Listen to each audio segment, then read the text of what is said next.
આજે આપણે ઘઉંના ઝીણા લોટની સુખડી બનાવીશું। 1 કપ રોટલીનો જે લોટ છે એ લેવાનો છે અને 1 કપ ઘી લેવાનું છે અને 1 કપ ગોળ લેવાનો છે। ત્રણેય સરખું લેવાનું છે। હવે આપણે ઘી નાખી દેવાનું છે।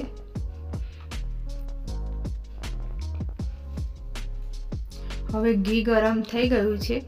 હવે એમાં જે ઘઉંનો ઝીણો લોટ હતો એ નાખી દેવાનો છે। આપણે લોટ નાખ્યો છે, હવે એને હલાવવાનો છે, બધો મિક્સ કરી દેવાનો। આવી રીતે બરાબર ઘી મિક્સ કરી દેવાનું છે। હવે આપણું આવી રીતે મિક્સ થઈ ગયું છે। એને શેકાવા દેવાનો છે।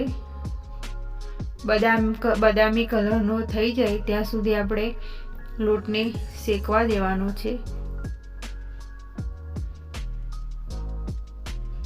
હલાઈ કરવાનું છે, નહીં તો એ ચોંટી જશે।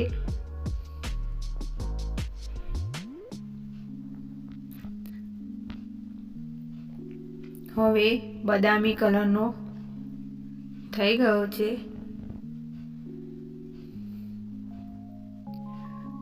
હવે આપણે આ બધું ઘી છૂટું પડી ગયું છે। આ સુખડીનું રેડી થઈ ગયું। હવે એમાં જે 1 કપ ગોળ હતો એ અંદર મિક્સ કરી દેવાનો છે। ગેસ બંધ કરી દેવાનો છે, નહીં તો બળી જશે।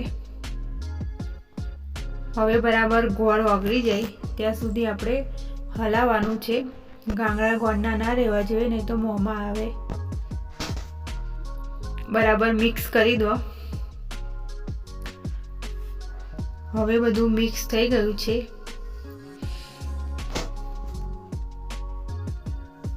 હવે એક ડીશ લેવાની છે।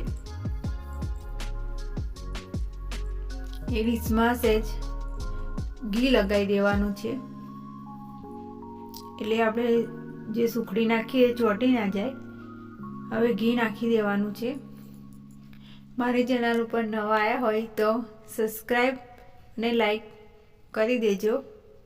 હવે આપણે થઈ ગઈ છે, આવી રીતે થાળી દેવાની છે।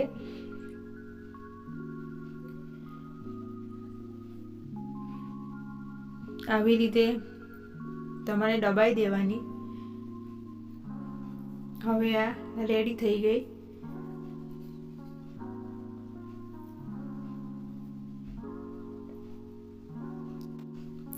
હવે આપણે ડ્રાયફ્રૂટ આવી રીતે અંદર એડ કરી દેવાનું છે। પછી આપણે એક તાબેથો લઈને આવી રીતે દબાઈ દેવાનું છે બરાબર। હવે આપણે થોડું ઠરી જાય પછી આપણે એક ચપ્પુ ધારવાળું લઈને આવી રીતે નાના પીસ પાડી દેવાના છે। આવી રીતે નાના આપણે પીસ પાડી દેવાના છે।